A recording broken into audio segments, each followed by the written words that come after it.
Wake up in the morning, I just gotta get it. Wake up in the morning, I just gotta get it.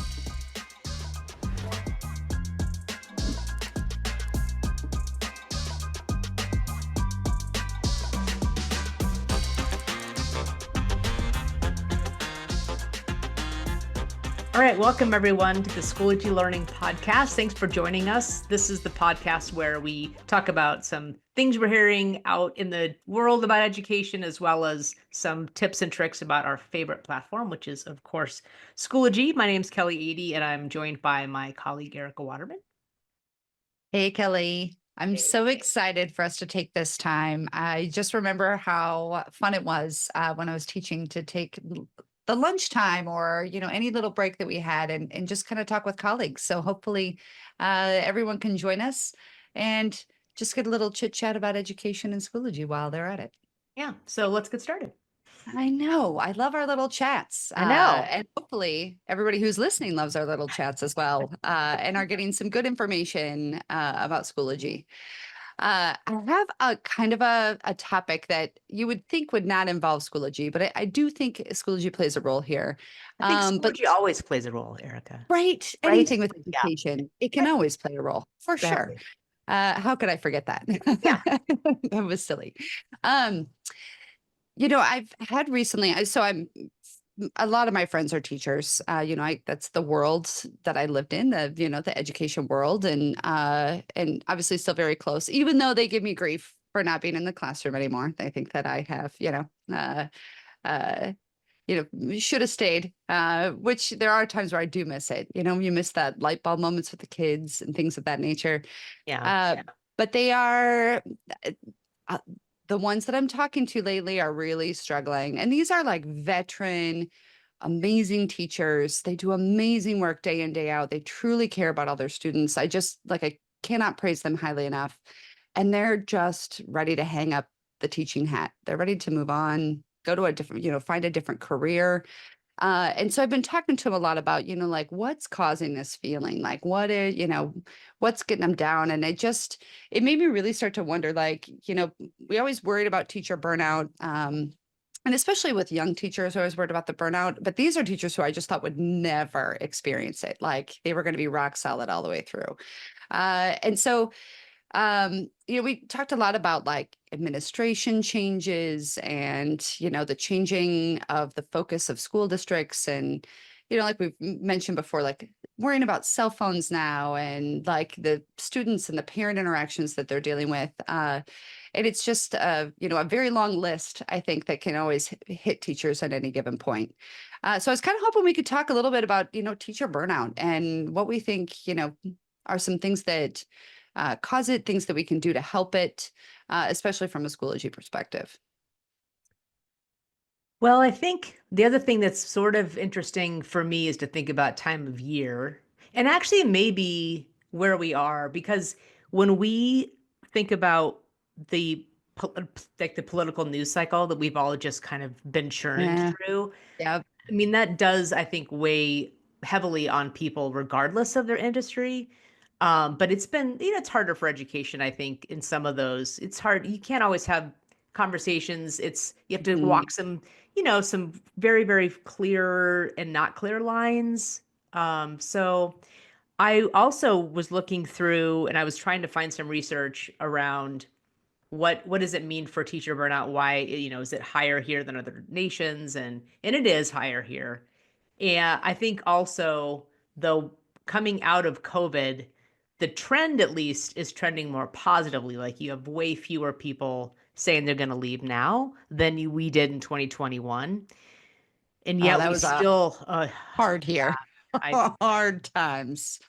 So I was talking to my husband, and you and I talked about this. If you teach a content area that requires you to look at written work, like English or language arts, or even if you think about like grading science labs, all kinds of things where we need to check student work, some of the fatigue, I think, just comes from the sheer quantity of things that you have to interact with to see how students are doing. And my husband and I were talking about the end of the year crush, end of semester crush of the turn it in basket that's full of stuff you haven't yet graded.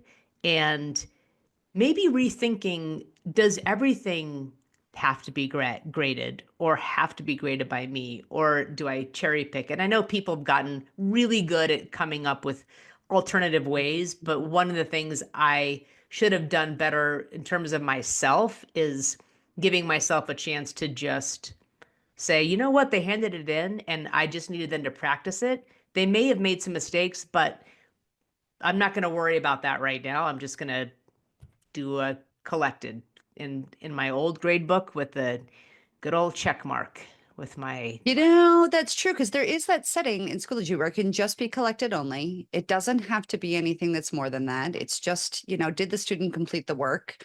And I think there's times, at least for me, I always felt like if I wasn't reading every letter they were putting on whatever it was, I was like not doing them justice. But sometimes it is just the practice of it. It is just the fact that they attempted it. That is, is part of the process, right? And it, you know, going over things more in class the next day of like, okay, you needed to have this completed. You did. We're going to go over it. Let's talk about it. Can be a good learning, cause just as much good learning as me providing individual feedback to students. And let's be real. I feel like there were times where I wrote like some phenomenal feedback, and I guarantee you the student, I don't even know if they read it, if they cared. Do you know what I mean? Did you ever have that, Kelly? Yes, I told you I used to take him to language lab. I'd record on those audio tapes and force him to listen on the language Just so it's like, you have to hear my feedback. Oh, I that's will so say funny. though that when I did do that, it introduced a different level of engagement. But like I switched it up a little. Like I was used to grading and writing, comments in the margin and attaching a rubric sheet at the end.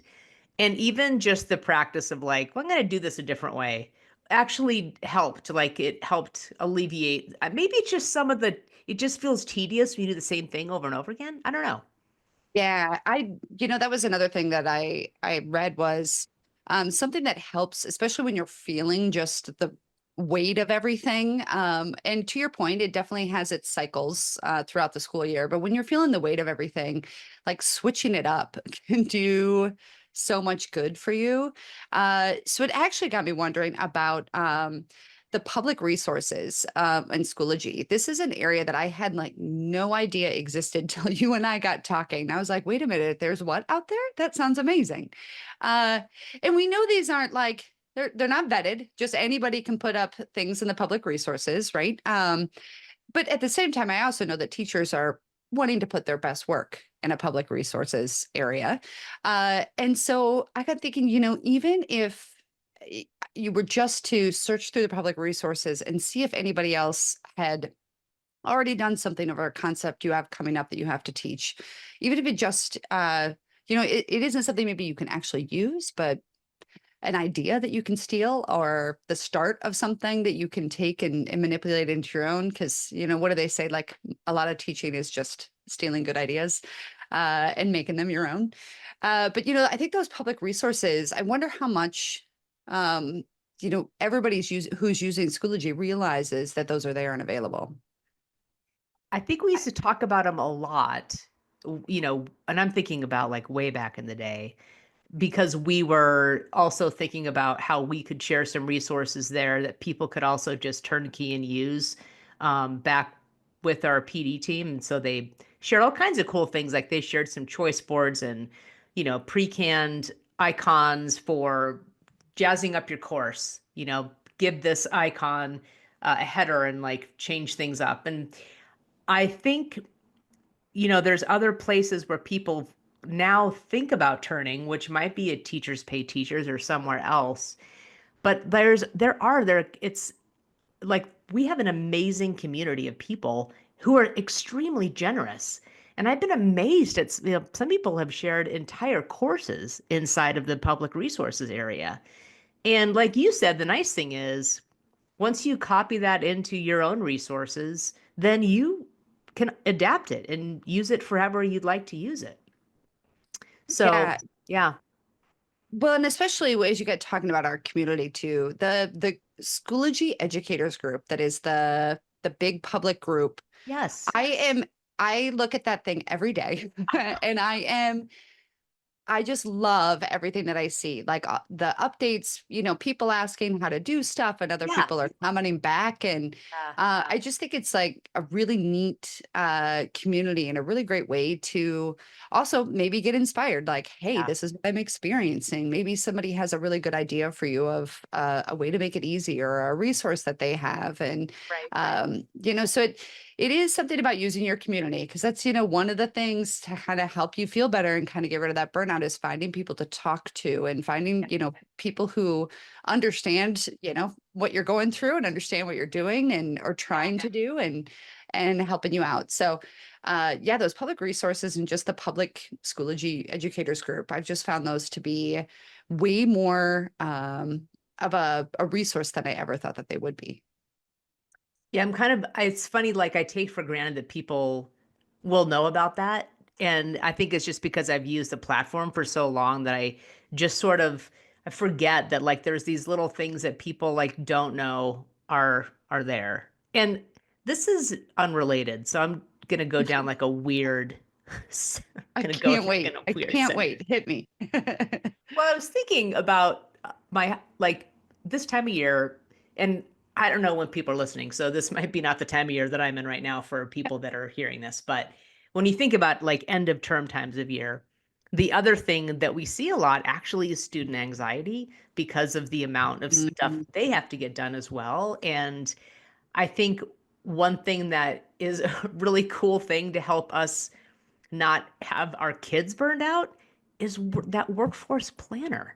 Like, Oh, I just called it the wrong thing. Workload planning. I called it workforce. workforce. Yeah, I was totally in with I you. I know. was like, Sorry. I know. Sorry. Workload planning. Sorry, everyone. We have a tool here called Workforce. Like, never mind. My brain went a different way. But workload planning, where you can look at how many things are due for a student on certain days within a course. I think that's sort of an unsung hero. what? That is definitely an unsung hero. I had no idea. We have that. That's so cool. Workload planning? Yeah. Yes. In fact, if you are now, this is dependent, granted, upon people providing due dates, but you need to do that when you Yeah. assign things. So Due they, dates are helpful. yeah. So what the workload planner does is it tells a teacher, it color codes it. Like Thursday's a bad day. Kids across their schedule have 7 things due. And so you can either make a choice to be evil, or you can use your powers for good and maybe think of a different due date. And you can even see what's assigned. So you can say like, oh, they have something assigned, but it's a field trip, form they've got to check Armor. off. So Yeah. I'm not going to worry about that one. So anyway, yeah, see, there you go. Check I it out. love that I learn something new every time I talk to you. But that's fantastic because, well, and especially that just helps you avoid the stress of also not getting things turned in, right? Because that was the thing that would drive me nuts. I would be like, listen, I need you all to do this thing because it's important for whatever the topic is the next day or 2 days from now or whatever the case might be. So kind of helping gauge, hey, when is this going to be more stressful for students? And do I want to reconsider when I do this? Right. So smart, because that can also reduce my angst of having to, bug the people about the missing stuff, which then Right. also led to a bigger basket full of things that I had to finish at the end of term, right? It just is like, it all very cyclical. So, It brings it closer. oh yeah, that's a great little tool. I am now going to be checking that out as soon as we're done talking, because that's amazing. I will say back to your comment though about finding your people to like, have your community and you can go to somebody or go to a colleague. And that's one way to help kind of battle those feelings of fatigue or the feelings of being overwhelmed and or burned out. I do think the other thing that people have really done a great job leveraging in Schoology is the actual groups area. And I think part of that was driven by things like the move towards PLCs and that kind of understanding that when we work together, we're smarter. But I've seen some just amazing things that people have done sharing so that you can like, well, maybe you don't want to look at public resources, but you've got a whole set of resources that your department has shared or that, you've collaborated with colleagues, even across the district. So a lot of times we get stuck in our PLC groups that are in a building But oftentimes there's PLC groups that are like that in other buildings in your district. And then you could make a district-wide group. And then for those people that teach a singleton, like I never was in a department where I was the department of one, but there are people where they're the only. And so who do they talk to? Like, well, they could talk to other people that are teaching that at the other high school or whatever. So anyway, Absolutely. Or start a public group and let's get yes, more, across districts. I might be my singleton in my district, but maybe I can connect with another singleton in a district and share ideas. Yeah, I will say that the functionality of the groups I have been really impressed with. I think there's a lot of opportunity there to be able to share, like you said, those ideas and the resource and the workload, right? Like, hey, I'll create the thing, I'll put it in the group. But then I need you to create the thing and put it in the group and we kind of share from each other. So yeah, it's so true that you got to rely on other people. I think for a long time, I felt like if I wasn't creating it or if I wasn't doing it or if I wasn't that, like it all had to come down to me or it wasn't going to be enough. And that's just, unfortunately, that's nobody can handle that. You can't sustain that, right? It's better to help, to get assistance or get help from other people for sure. I do think also over the next, several months, there are so many things that are planned to really just kind of ease the workload and workflow. I think those are going to be huge. I mean, that's why we'll have something that is seemingly a small thing and people are like, this is huge. Yeah. Like in January, I'm trying to find all those ways, Kelly, by the way. I know you Yeah. are. We're going to be releasing soon the ability to, or we'll have reminders for those missing things that get turned in. Like, it's little things that I know we should have done, a long time ago, but now we're going to get them in place and hopefully make people's lives a little easier. And there's so many good things coming. I've got a lot up my sleeve for 20. I know. So it'll be interesting for us to talk about this, let's say next year at this time, to like talk about what happened over the last year that really helped teachers feel like they could handle the work and like be excited and try something new. And I also like not to keep beating the AI drum, but I also do think like with the included features, there is an opportunity to try something in a very safe space and just get a thought partner, like kind of like when I used to go next door to my colleague and say like, help, what do you have on this? Like, I just can't think anymore. I can't come up with anything. I am tapped. What do you got? And they always had something. So yeah. Yeah. Well, and the content generation that PowerBuddy provides, I just think the ability to, like, I know what I want. I just have to either go out and find it or I have to create it, and to have PowerBuddy do the heavy lifting right off the bat for me. And then all I have to do is tweak it.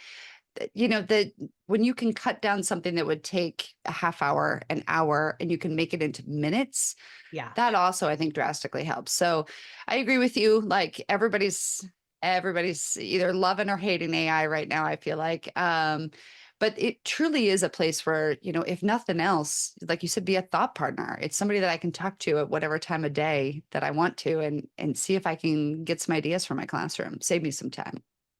So in the article, though, I know we've been talking about, things that we could do inside of technology. What else did it recommend, though, for people that were feeling like that overwhelmed, burned out?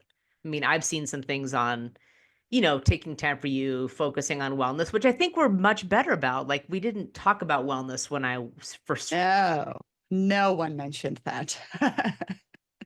It was like, what? Self-care? No, we're not going to worry about that. Right, that's adorable. Yeah, right.